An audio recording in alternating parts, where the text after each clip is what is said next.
Alhamdulillah, Alhamdulillah, wa kafa, salamun ala ibadihi allazina istafa, amma ba'd. A'udhu billahi minash shaitanir rajim. Bismillahir rahmanir rahim. Subhana rabbika rabbil izzati amma yasifun. Wa salamun ala al-mursaleen. Walhamdulillahi rabbil alameen. Qala Allahu Rasulullah sallallahu alaihi wasallam. Abu Bakr fil Jannah, wa Umar fil Jannah, wa Usman fil Jannah, wa Ali fil Jannah, wa Talha fil Jannah, وزبير في الجنة وعبد الرحمن بن عوف في الجنة وسعاد في الجنة وسعيد في الجنة وأبو عبيدة بن الجراح في الجنة سبحان ربك رب العزة عما يصفون وسلام على المرسلين والحمد لله رب العالمين اللهم صل على سيدنا محمد وعلى آل سيدنا محمد وبارك وسلم اللهم صل على سيدنا محمد وعلى آل سيدنا محمد وبارك وسلم اللهم صل على سيدنا محمد وعلى آل سيدنا محمد وبارك وسلم ربي يسر ولا تؤسر وتمم بالخير وبك نستعين ربي زدني علما يا فتاح يا فتاح يا فتاح. Alhamdulillah, by grace of Allah subhanahu wa ta'ala, we are back in our class, rather back in our gathering where we have started this series on the beautiful companions of Rasulullah sallallahu alaihi wasallam. The testament of the leadership of any great leader is the men that he prepares after him to take on the charge or take on the task that he has started. And any leadership course that we do as well, we are informed that one of the key attributes that are there in a leader is that he has always prepared a strong team around him. He is never to be the one who is it's never a one-man show, but rather a team of extremely competent people who then have the same mindset, who have the same vision, have the same goal, and are all driven by the same purpose. And that vision, that goal, that purpose is infused by the leader.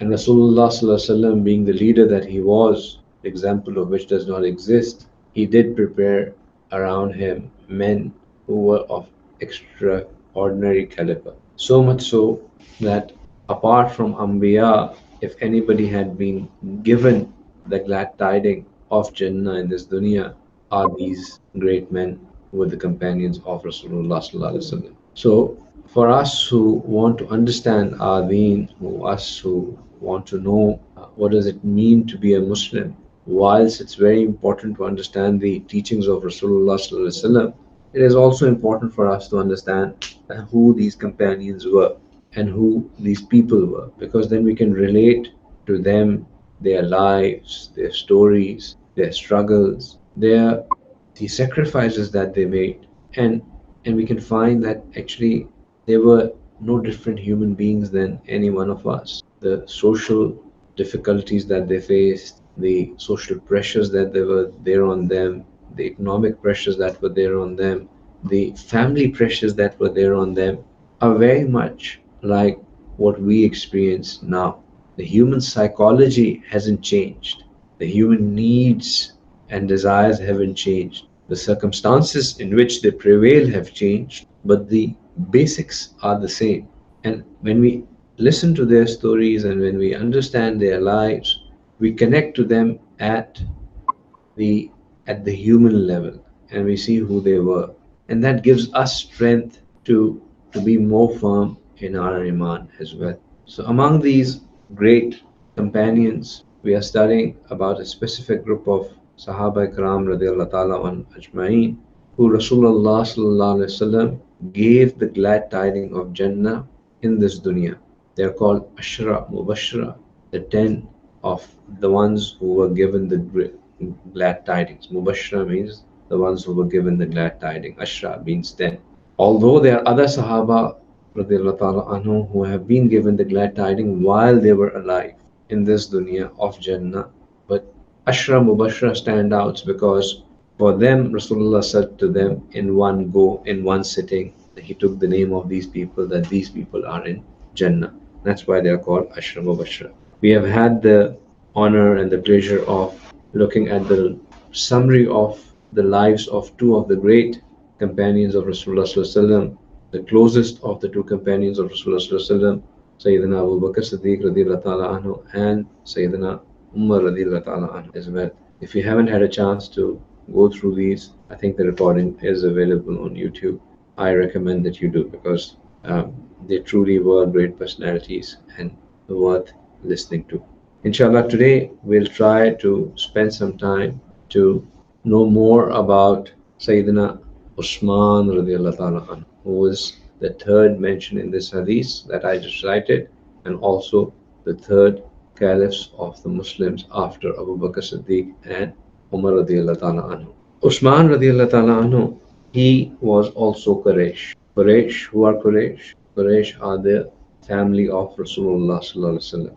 They are Quraysh. And his connection with Rasulullah sallallahu alaihi wasallam is, if you go 5 up in his lineage, then Rasulullah sallallahu alaihi wasallam family and his family are connected. Interesting to know, if you don't know already, that Rasulullah sallallahu alaihi wasallam's father had a twin sister.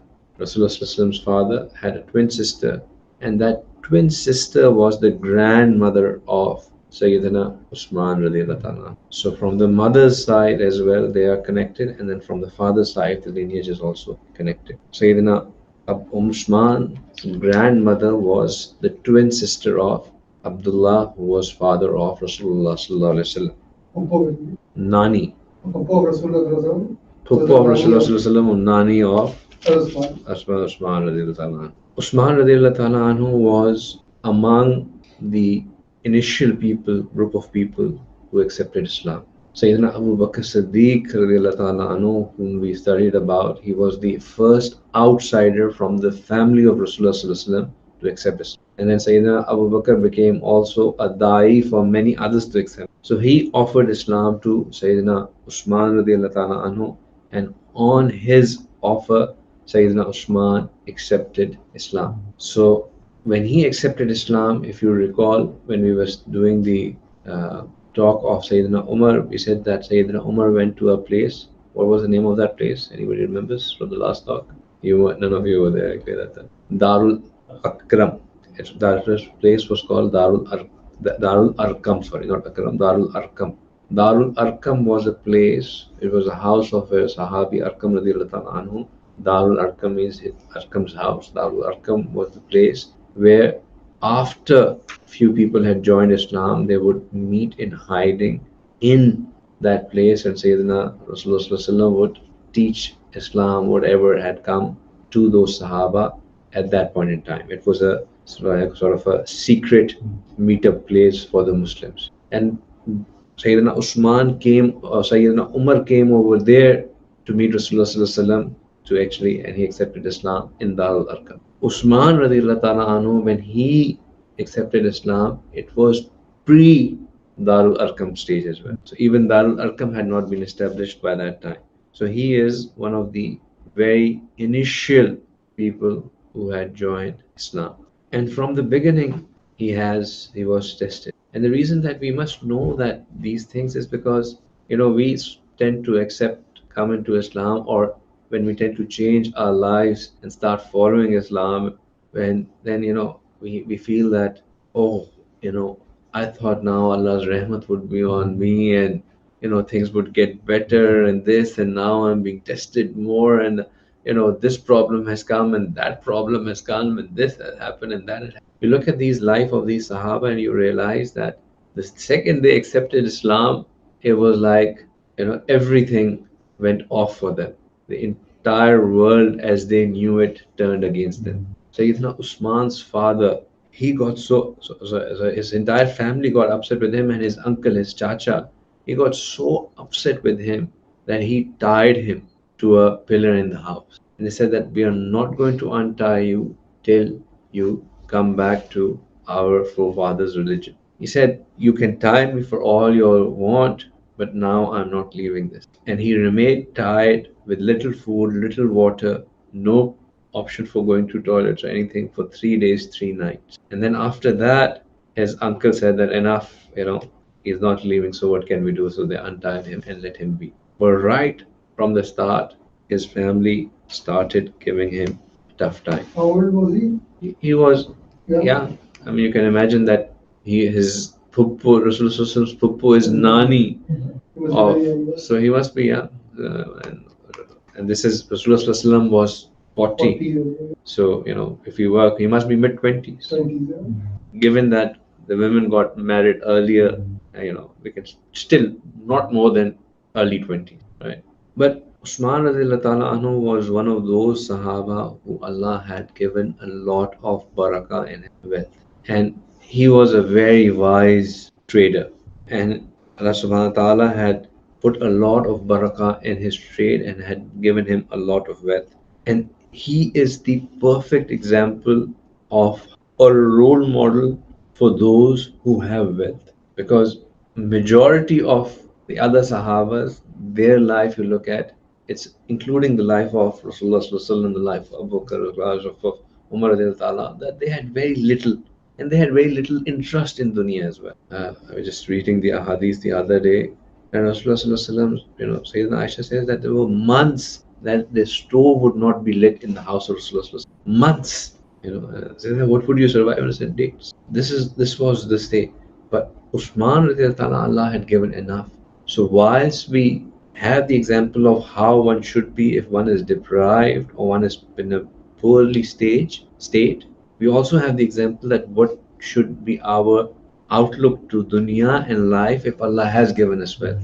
So that's the perfect example lies in Sayyidina Usman radiallahu ta'ala. Sayyidina Usman radiallahu ta'ala anhu was given basharat of Jannah multiple times, even outside of that one sitting by which we call Sahaba Ashra Mubashara. He was given the glad tiding on other occasions as well.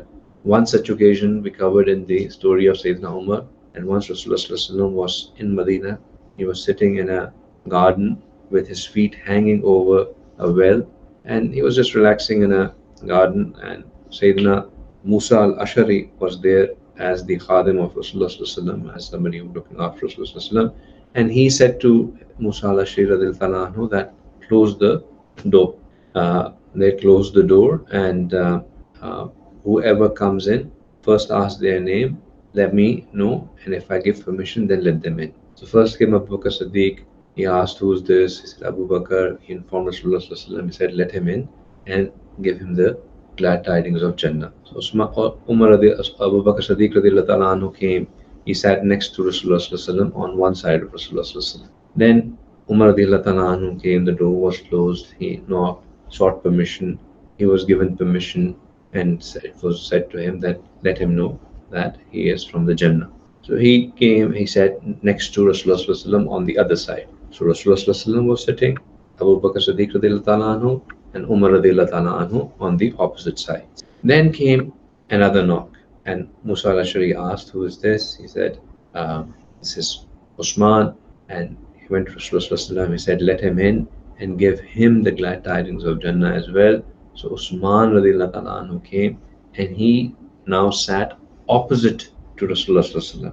So Umar and Abu Bakr on the sides, and Usman radiallahu ta'ala anhu on the other side. So this was one occasion where he was given the glad tidings. But the Muhaddiseen say that subhanAllah, this was also an indicator of how actually they would be buried, because Umar and Abu Bakr radiallahu ta'ala anhu are besides Rasulullah, whereas Usman radiallahu ta'ala anhu is across on the other side. So, this is also taken as one of those things. Sayyidina Usman had a lot of haya in him. He was a person who had a lot of haya. Haya means he had a lot of shyness. He was very mindful of his personal space. Once Rasulullah sallallahu alaihi wasallam, he was lying down. He wasn't well. He was lying down on his bed in the house of Sayyidina Aisha radiallahu ta'ala anha, and Abu Bakr radiallahu ta'ala anhu came, and Rasulullah kept lying down and didn't change his position. Umar radiallahu ta'ala anhu came, sought permission to come in. He was given the permission. He came in. Rasulullah kept lying. After that, Usman radiallahu ta'ala anhu came, and Rasulullah sat up a bit and covered his ankle. So after they left, Sayyidina Aisha radiallahu ta'ala anha said, Ya Rasulullah, Abu Bakr came and you didn't do anything. Umar radiallahu ta'ala anhu came, you didn't do anything. Why did you move up and cover your ankle? He said, what would you say about a person from whom the angels are shy? Wow. would I not be shy in front of him as well? This was the level of haya of Usman radiallahu ta'ala anhu, where he, that even Rasulullah sallallahu alaihi wasallam would be mindful in front of him because the angels were mindful in front of him. Sayyidina Usman had the honor of two things in two things. Sayyidina Usman had the honor of two things in two things. One honor that he had in two things was that he had the honor of doing two hijras in the name of. So the first time around, when it got overboard with the mushrikeen, and they were going overboard in their persecution of the Muslims, Rasulullah sallallahu alaihi wasallam asked some Muslims to migrate to Habsha, Africa. And among those who had migrated to Habsha was Usman radiallahu ta'ala anhu as well. And then after that he came back from there, and then when the order to migrate to Medina came, he also was part of that. So he got the reward of two hijras in the name of Islam. And the reward for hijrah is indeed a big reward, a very big reward which Allah subhanahu wa ta'ala those whomever. He was married to Sayyida Ruqayya radiallahu ta'ala anhu. Sayyida Ruqayya radiallahu ta'ala anhu was the daughter of Rasulullah sallallahu alaihi wasallam. So he was also the son-in-law of Rasulullah sallallahu alaihi wasallam, which is again a big honor. And this was a beautiful couple. Once Sayyidina Usama bin Zaid radiallahu ta'ala anhu, who was one of the khadims of Rasulullah sallallahu alaihi wasallam, he said that once Rasulullah sallallahu alaihi wasallam sent me to the house of Usman radiallahu ta'ala anhu with some meat. Some meat had come to Rasulullah sallallahu alaihi wasallam. He sent it to Sayyidina Ruqayya radiallahu ta'ala anhu. And Usama bin Zaid at that time was a young boy. He was still not hit puberty. He was still a young boy, and our Shaykh, he says that, young boys in this age, they have, they travel passport free. They can go everywhere, there's no conscious of, parda ho gaya and all of that. So they can travel everywhere. So Sayyidina Osama was in that age where, the people wouldn't mind if he would come into their house because he was of young age. So he said, I went into the house and I saw that Usman radiallahu ta'ala anhu and Ruqayya radiallahu ta'ala anha, they are sitting on the same bed together. So I gave them the food and I came back and I informed Rasulullah sallallahu alaihi wasallam that, Ya Rasulullah, as per your command, I have given them this food. So Rasulullah sallallahu alaihi wasallam asked that, have you seen any couple more beautiful than them? And he said, then I reflected and I realized that the husband looked more prettier than the wife, and the wife looked more prettier than the husband. They both outshined each other. Such was the beauty of them. Sayyidina Usman obviously was a close companion of Rasulullah sallallahu alaihi wasallam. He was a well-wisher of Islam. He was the earlier group of Muslims. So wherever Rasulullah sallallahu alaihi wasallam decided to go, he always wanted to be part of it. But you would be surprised to know that he is not a Badri Sahib. Usman radiallahu ta'ala anhu did not participate in Badr. Why so?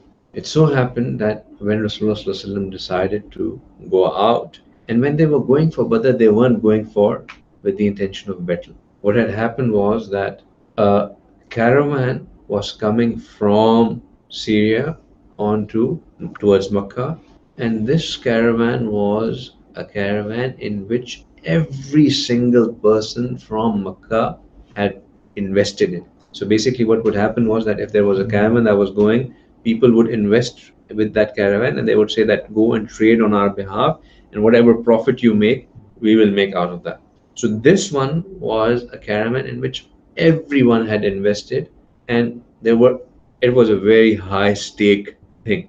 So when this news came to Rasulullah, he said that we should go and intercept them. So their initial intention was to go and intercept that caravan. And when they were going there, when the news reached the people of Makkah, they said that, we will lose out on all our wealth. So they said that let's go out in full force to counter them. So while the Muslims were going to intercept the caravan, there were obviously spies that were working on both sides. So the news got leaked and they reached them. So they came in from the other side to intercept the Muslims that were going. Now the Muslims who had come out, intercept the caravan. At max, they had few of them who had a sword, others had a couple of sticks in their hand, and majority of them were bare hand. Right? And Rasulullah had not even announced that we are going to go and do any battle. Usman radiallahu ta'ala anhu, regardless of whatever purpose Rasulullah was going, wanted to be with Rasulullah because that was his relationship with Rasulullah. He didn't want to miss out on any trip on which Rasulullah was going. But Rasulullah said to him that Usman, your wife, daughter of Rasulullah, Ruqayyah radiallahu ta'ala anha, is unwell. There is no other family member of hers, a male, in this city. If God forbid something happens to her behind you, then who would look after her? So you stay with her. Now he said, but Ya Rasulullah, if there happens to be a battle, this will be the first battle, I will miss out on that battle. He said, Usman, if the battle does happen, then I assure you that you will be considered among those who did participate in that battle, and you will get the sawab of that as well. So whilst he didn't go to that battle, he had the assurance from Rasulullah that he would be among them. And not only that, he said that whatever bounty of war that we get, you would even get a share in that. So Usman radiallahu ta'ala anhu was given the privilege, Allahu Alam, at least, for sure, inshallah, the sawab was there. And then he also had the privilege of getting the bounty that came from that battle as well. And it so happened that on the same day, and again, we think about these things, we should reflect on them, that what was the life of Rasulullah himself like? The day he got the victory of Badr, the day of the victory of Badr, Ruqayyah radiallahu ta'ala anha, she passed away. So whilst Rasulullah is given the glad tidings of the first victory of the Muslims against such odds, with such help of Allah and all of that, his own daughter passed away the same day. So what Rasulullah had said came true. Usman radiallahu ta'ala was there to look after her janazah and burial and everything. All the responsibilities he was able to take care of. Now after some time had passed, and he was now single. So Umar radiallahu ta'ala anhu, he felt that my daughter Hafsa, she is come of age, and there would be no better person than Usman for marriage, because he was a great Sahabi, he was close to Rasulullah, he was son-in-law of Rasulullah, he was wealthy, he was everything, ticked all the boxes. So he himself went to Usman radiallahu ta'ala anhu, and he said, Usman, I propose that you take my daughter in marriage. Now this would have been, Umar radiallahu ta'ala anhu was no less a person. Yeah, so it was a great honor that Umar radiallahu ta'ala anhu is coming and giving him his daughter in marriage. Usman radiallahu ta'ala anhu said that I'll get back to you. So I said, okay, we want to do istikhara or something. A month passed, 2 months passed, 3 months passed. Umar radiallahu ta'ala was he was seriously offended. Like, what's going on? I offered my daughter in, and no response. So he went to Rasulullah and he complained. Ya Usman, I offered my daughter to Usman, and Usman said I'll get back, and he hasn't gotten back. Yeah, so Rasulullah said to Umar radiallahu ta'ala anhu that, Umar, Allah will give Usman a wife who is better than your daughter, and he will give your daughter a husband who is better than Usman. So Umar radiallahu ta'ala anhu says that he didn't understand. I mean, who can there be better than Usman radiallahu ta'ala anhu? Among all the Sahaba, he stood out. Of the marriageable age and everything, of all the considerations, he stood out. So, of course, Rasulullah had said this, so he came quiet. After some days, Rasulullah called Usman radiallahu ta'ala anhu, and he said that Jibreel has come to, and he has said that Allah has asked me to marry my daughter Kulthum to you. So the second daughter of Rasulullah got married with Usman radiallahu ta'ala. So he had two great honors in two things. He had the honor of doing two hijras, and he had the honor of being married to two daughters of Rasulullah sallallahu alaihi wasallam. Nobody else had this honor. I mean, there are other Sahabas who have the marriage, the hijrah, but the honor of being the son-in-law of Rasulullah sallallahu alaihi wasallam. So when Kulthum radiallahu ta'ala anha got married to Rasulullah sallallahu alaihi wasallam, Usman radiallahu ta'ala anhu, now Umar radiallahu ta'ala anhu understood that, of course, the daughter of Rasulullah sallallahu alaihi wasallam is a better, than his own daughter. So that makes sense. And then after a while, he called Umar radiallahu ta'ala anhu and he said that Allah has told me to your daughter. And then he realized that, Allah had planned for him when Rasulullah sallallahu alaihi wasallam that he will be married to a better man than Usman. And of course, Rasulullah sallallahu alaihi wasallam was better than, who else can be better than that? So Umar radiallahu ta'ala anhu had the honor of becoming the father-in-law of Rasulullah sallallahu alaihi wasallam. Two people, Abu Bakr Siddiq radiallahu ta'ala anhu and Umar radiallahu ta'ala anhu had the honor of being the father-in-law of Rasulullah. These are not small things. They are very heavy duty things. If you really think about them, they are big. This was also the reason why Usman was given the laqab of Zunnurain, right? That's the same reason that he was giving the laqab of Zunnurain, because Zu Noran means two Nur, and Zu Noran like holder of two Noors, and Noor being the daughters of Rasulullah sallallahu alaihi wasallam. Rasulullah sallallahu alaihi wasallam said that when Kulthum radiallahu ta'ala anhu, when she passed away, Rasulullah sallallahu alaihi wasallam said that if Allah had given me 40 daughters, then I would have married them one after the other to Usman radiallahu ta'ala anhu. This is how much pride he took in Usman radiallahu ta'ala anhu being his son-in-law. He was, as I said, that he is also a role model for us in terms of that when Allah subhanahu wa ta'ala gives wealth, how we should be. Usman radiallahu ta'ala anhu had wealth, but he had no consideration for the wealth. Zuhud, we understand as a term that we should not be interested in wealth. People think that you should deny dunya, and that's when you become zahid. Zahid is not in denying the dunya. Zahid is one who lives in the dunya but does not let the dunya enter his heart. So having wealth is not an issue. Letting wealth control your life is an issue. When we take our decisions that whether am I going to lose or gain, as opposed to taking that this is it Sharia allowed or not allowed, that is when dunya is entered. When we say that the decision is if the Sharia allows it or not, whether we lose or not is irrespective, that is when it is fine.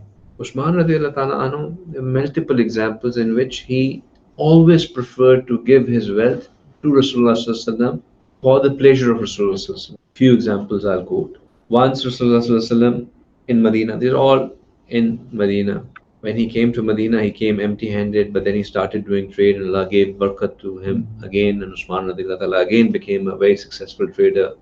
He had, he was business-minded. So there are few people who Allah subhanahu wa ta'ala had given, such business sense, such acumen that they can, they become successful very soon. So he was one of them.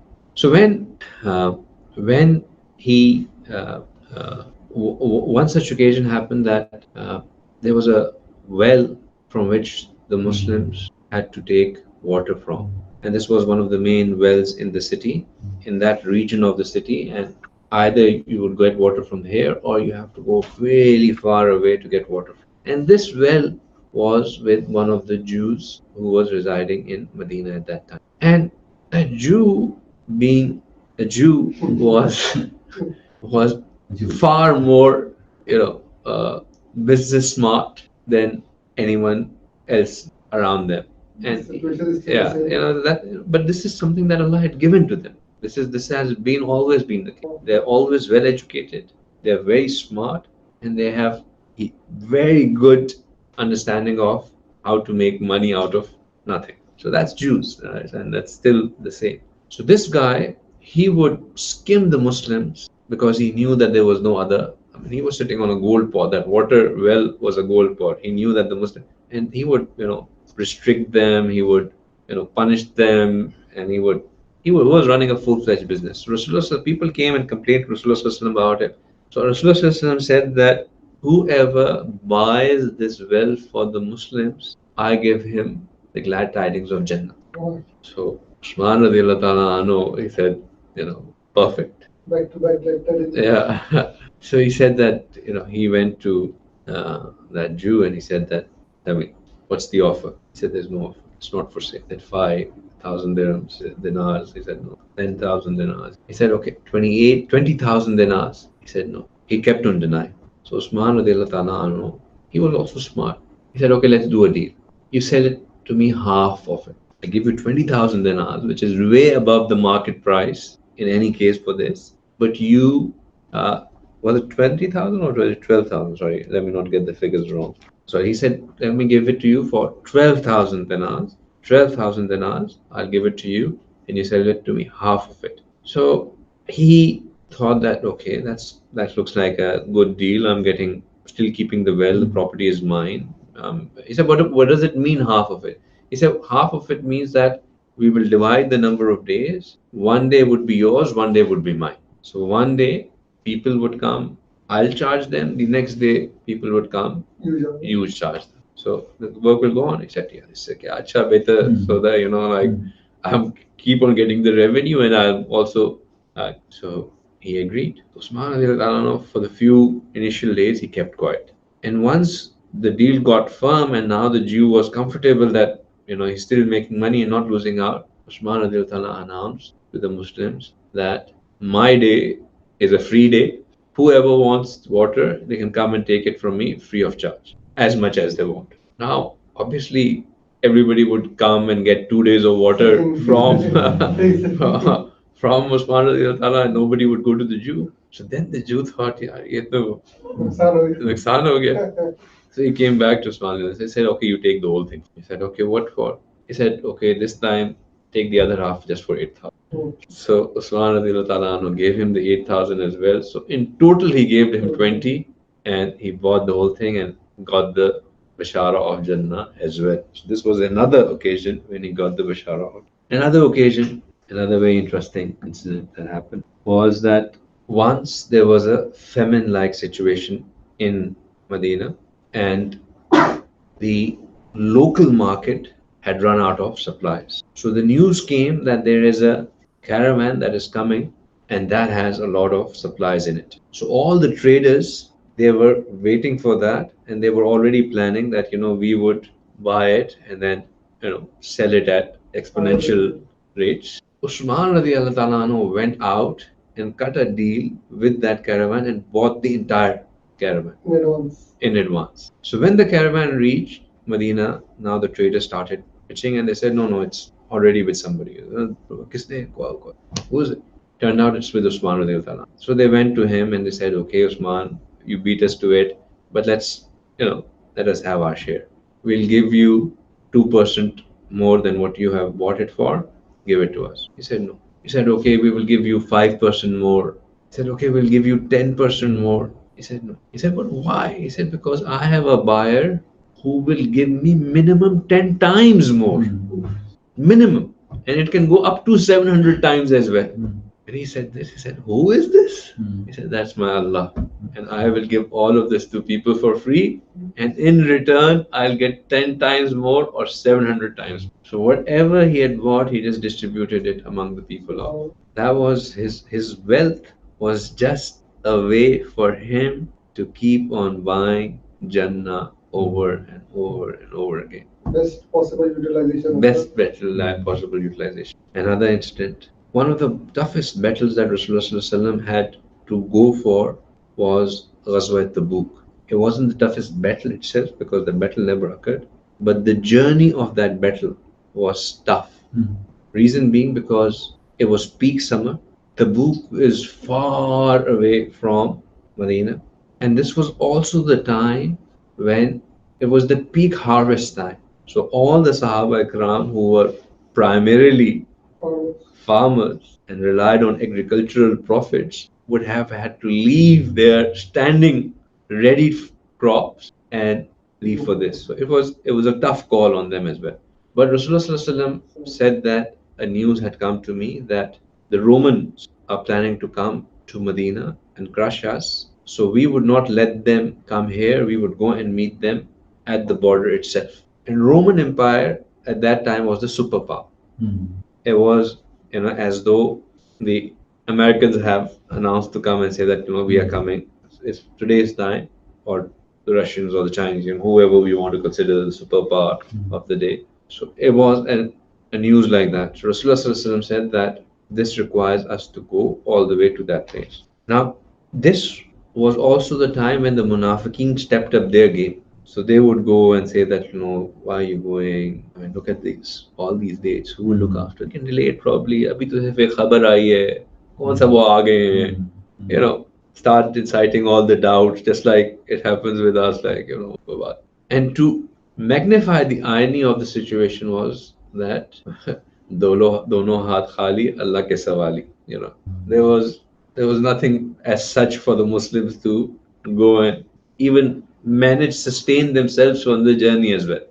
So Rasulullah he announced that, whoever can bring whatever possible, please do. So Sahaba Ikram started bringing their stuff, and this is the same occasion when Umar radiallahu ta'ala brought half his stuff, and then Abu Bakr Siddiq brought everything. Or the occasion when Sahabi only gave just a date, and Rasulullah Munafiqeen laughed at him, and Rasulullah said that if I was to collect everything else, this date would be heavy on them as well, because it was given with complete ikhlas. So Usman radiallahu ta'ala anhu, and he came and said to Rasulullah that, Ya Rasulullah, I want to give 100 worth of camels stuff to the Muslim. 100 worth of camels. So as much stuff that can go on one camel multiplied by 100 times, I will give that to the Muslim. Rasulullah said, Usman said that something is not right. I do not want okay from Rasulullah. I want him